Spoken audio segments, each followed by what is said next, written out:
Friends, welcome back to my YouTube channel. आप सभी कैसे हैं? मैं आशा करता हूँ कि आप सभी बहुत अच्छे हैं। दोस्तों, आज की इस क्लास में पढ़ने वाले हैं नाउन।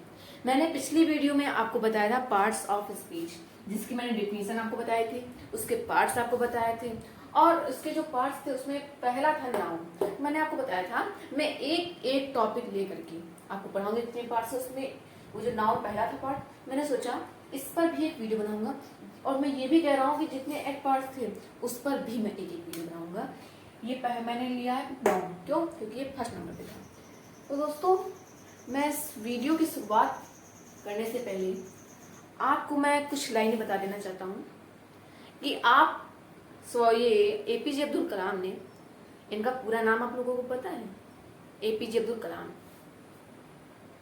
हमारे देश के महान वैज्ञानिक, जिन्होंने भारत को मिसाइलों से मतलब मिसाइल बनाई थी भारत के लिए, और इन्हें मिसाइल मैन भी कहा जाता है।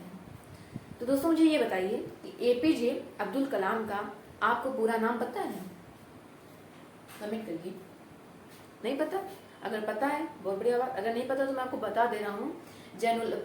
अबुल पाकिर जैनुलब्दीन, ठीक है? अबुल पाकिर जैनुलब्दीन अब्दुल कलाम, बाकी वो उसमें होगा ही। तो उनकी कुछ लाइनें हैं जो मैं आपके सामने रखने जा रहा हूँ कि आप अपना भविष्य नहीं बदल सकते। उनका कहना था कि आप अपना भविष्य तो नहीं बदल सकते, लेकिन आप अपनी आदतें बदल सकते हैं। उन्हीं पर उनकी इंग्लिश में कुछ लाइनें थी, वो मैं आपको बताने जा रहा हूँ। क्या थी वो मैं आपको बताता हूँ कि you can not change your future, you can not change your future, but you can change your habits, and surely your habits will change your future. इसका मतलब ये है, आप अपने आप जो भविष्य है वो तो बदल नहीं सकते, लेकिन आप अपनी आदतें जो हैं उनको बदल सकते हैं, और वही आपकी बदली हुई अच्छी आदतें आपका पूरा भविष्य बदल कर देंगी। और ये बात बिल्कुल सच है। तो दोस्तों, मैं कुछ इन्हीं लाइनों के साथ चलता हूँ अपने टॉपिक पर। क्या है? नाउन। नाउन है तो नाउन के पहले तो आपको मतलब पता हो, नाउन का होता है मतलब संज्ञा। नाउन मतलब संज्ञा, हिंदी में इसको संज्ञा कहा जाता है, और इंग्लिश में से क्या कहा जाता है? नाउन। नाउन की अगर डिफिनीशन की बात करें तो डिफिनीशन जो है बहुत इजी है। मैं आपको 2 डिफिनीशन बता दूंगा, उसमें से आपको जो भी इजी लगे वो आप लिख सकते हैं पेपर में भी, एग्जाम में भी, क्योंकि वो दोनों जो डिफिनीशन है वो बिल्कुल बिल्कुल सही है। तो पहली जो इसकी डिफिनीशन है वो क्या है? फर्स्ट नंबर कौन सी डिफिनीशन है? बिल्कुल easy. Noun is a naming word. Noun is a naming word, बिल्कुल इजी। जैसे कि मैंने noun is a naming word जो बोला है वो मैं यहाँ पर लिख दे रहा हूँ, और जो सेकंड नंबर की डिफिनीशन होगी वो भी मैं आपको बता दूंगा। फर्स्ट नंबर डिफिनीशन क्या है? नाउन इज अ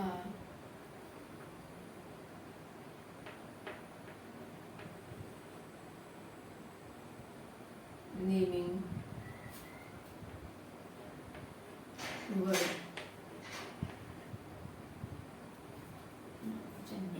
वर्ड बिल्कुल इजी डिफिनेशन है। Noun is a naming word. ये मैंने आपको इसलिए बता दिया क्योंकि ये बहुत छोटी जो डिफिनेशन है, ये बहुत छोटी है, बहुत छोटी डिफिनेशन है, और ये आपको बहुत अच्छे से याद हो जाएगी। ठीक है, मैंने इसीलिए आपको ये डिफिनेशन बता दी। और इसके बाद आप दूसरी भी लर्न करना चाहें तो लर्न कर सकते हैं। सेकंड नंबर की कौन सी है? सेकंड नंबर की कौन सी है? आप लोगों को पता है? नहीं पता तो मैं आपको बता दे रहा हूँ। सेकंड नंबर की डिफिनेशन जो है बिल्कुल इजी है।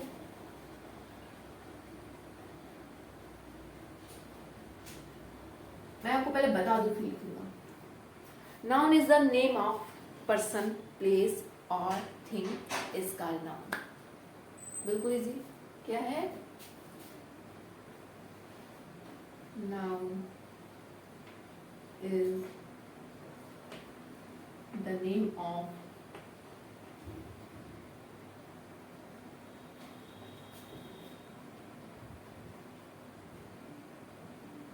person,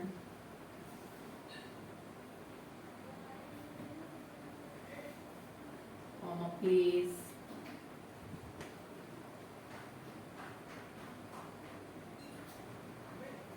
or thing. Noun is the name of person, place or thing. Is the definition of noun. इन दोनों में से आप कोई भी डिफिनीशन पेपर में लिख सकते हैं, बिल्कुल सही होगी, ठीक है। अब उसके बाद मैं इन पर फॉर एग्जाम्पल के लिए चलता हूँ। इनके जो एग्जाम्पल्स होंगे वो कैसे होंगे। एग्जाम्पल,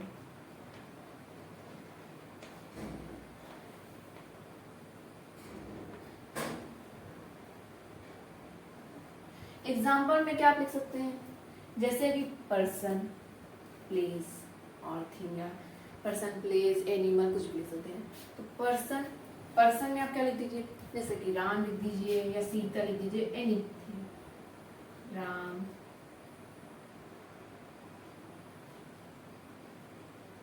लेकिन ये ध्यान रखना, जो नाउन होता है उसका जो उसका नाउन होता है, जो नाउन होता है वो हमेशा कैपिटल लेटर से लिखा जाता है। नाउन में जो प्रॉपर नाउन होता है वो कैपिटल लेटर से लिखा जाता है, ठीक है। राम, सीता, प्लेस में जैसे कि आगरा,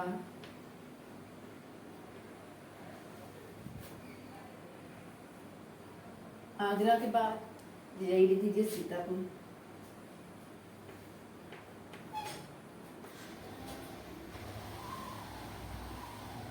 क्या हो जाएगा, सीतापुर। और थिंग यानी कि वस्तु में कुछ भी लिख दीजिए, जैसे कि पेन,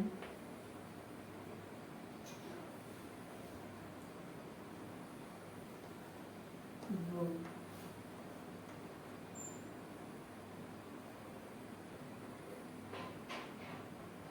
पेन हो जाएगा, बुक हो जाएगा, या ईटीसी।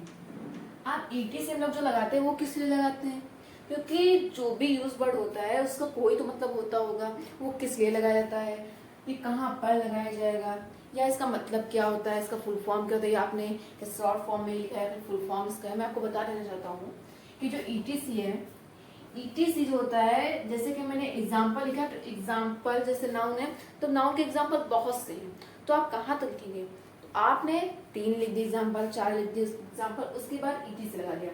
ईटीसी यानी कि एटसेट्रा, यानी कि आदि है, यानी कि बहुत से हैं जिनको मैं इसमें लिखा नहीं हूँ। इसका मतलब ये हो जाता है, जैसे कि आप, मैंने इसमें लिख दिए 2, 2, 4, 2, 6 लिख दिए, तो आप इसमें 3 ही लिख दीजिए। 3 लिखने के बाद ईटीसी लगा दीजिए, कोई नहीं कटेगा आपका जो ये एग्जाम्पल है, कोई नहीं काटेगा। क्यों, क्योंकि आपने ईटीसी लगा दिया। और अगर आपने ईटीसी नहीं लगाया उसके 1 नंबर माइनस हो जाते हैं, ठीक है, ये ध्यान रखिएगा। और ईटीसी का जो फुल फॉर्म होता है वो होता है एटसेट्रा। क्या होता है, एटसेट्रा। अब इसके बाद चलते हैं हम नाउन की जो काइंड्स हैं उनकी ओर। कैसे, कहाँ चलते हैं, नाउन के काइंड्स की ओर। इसका आप स्क्रीनशॉट ले लीजिए या फिर याद कर लीजिए।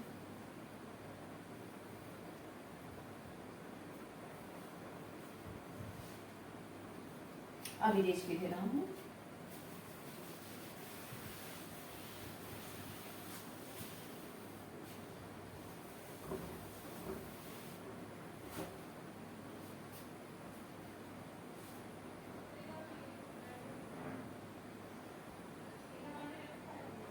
Kinds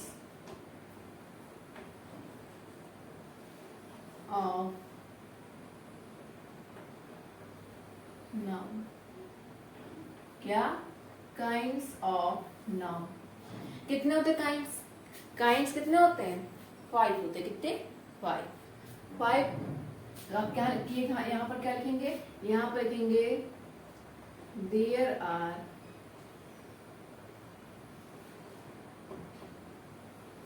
5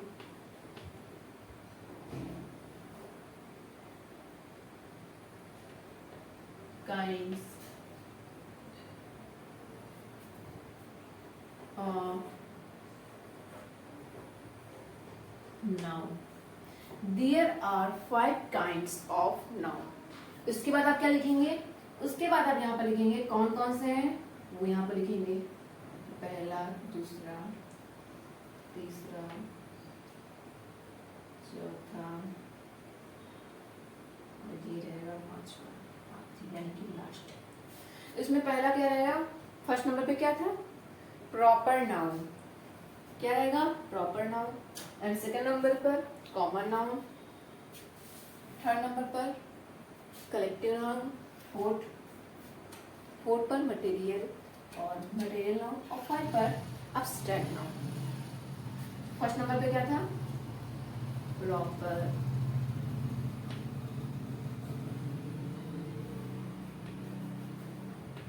noun, and second number पर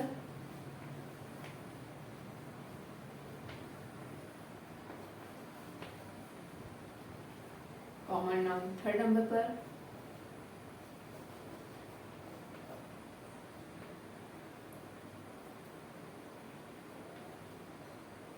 collective noun, and fourth number पर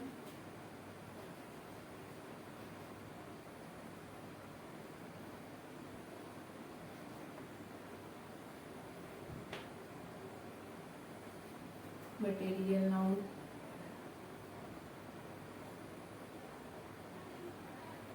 एंड फाइव नंबर पर है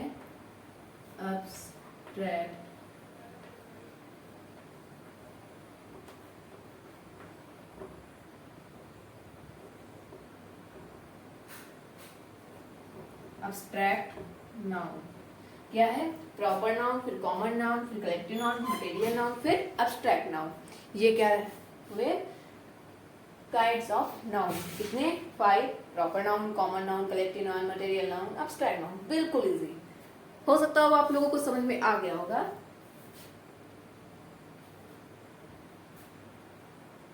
क्या, नाउन, ठीक है।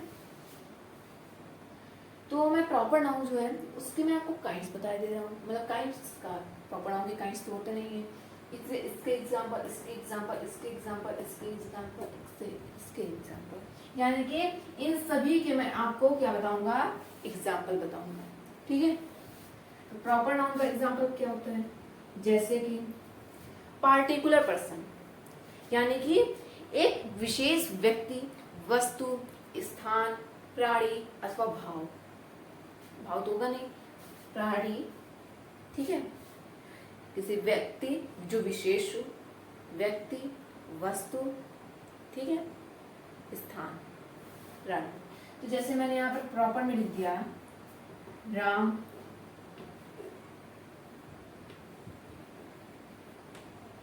सीता सीतापुर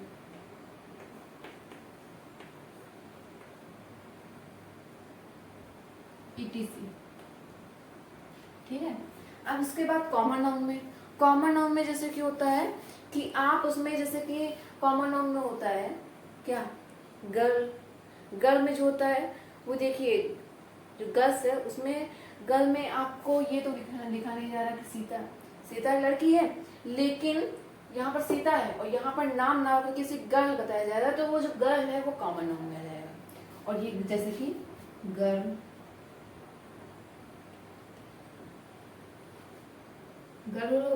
हो गया, बॉय, ओके। एंड इसके बाद कलेक्टिव नाउन, कलेक्टिव मतलब कि समूह का बोध कराता हूँ, समूह का।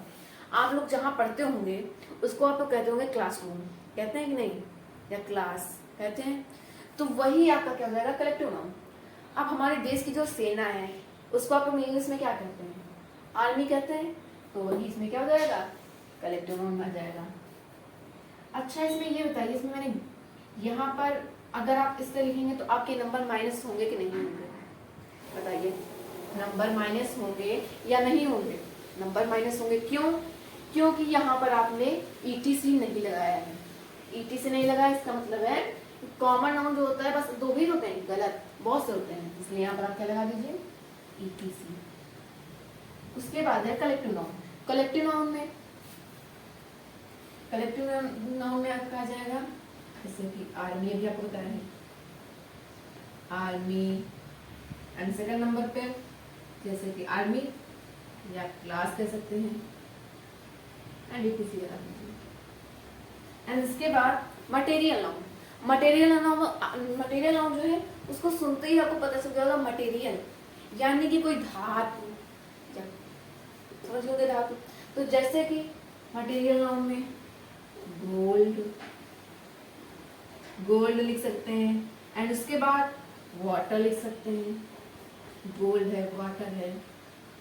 कोई ऐसी धातु जो हमें प्रकृति से प्राप्त हुई है, तो जल भी तो हमें प्रकृति से प्राप्त हुआ है कि हमने मनुष्य ने बनाया है, हम लोगों ने बनाया है। गोल्ड, गोल्ड भी तो प्रकृति से हमें प्राप्त हुआ है या फिर हम लोगों ने बनाया है, समझ गए होंगे आप ना। तो वाटर है, गोल्ड है, सिल्वर है, ओके। उसके बाद ETC, एंड इसके बाद एब्स्ट्रैक्ट नाउन। एब्स्ट्रैक्ट नाउन का मतलब होता है कि जिसे आप महसूस करते हो, ठीक है। एब्स्ट्रैक्ट नाउन का मतलब होता है जिसे आप महसूस करते हो, उसे एब्स्ट्रैक्ट नाउन कहते हैं। उसमें आप क्या लिख सकते हैं एब्स्ट्रैक्ट नाउन में, जैसे कि फॉर एग्जांपल एब्स्ट्रैक्ट में आप क्या लिख सकते हैं, एब्स्ट्रैक्ट में आप लिख सकते हैं जैसे कि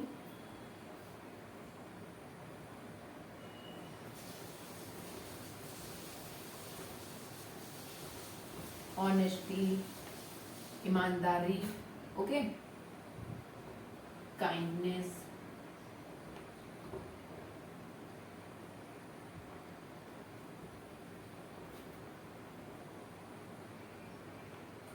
एंड काइंडनेस हो गया।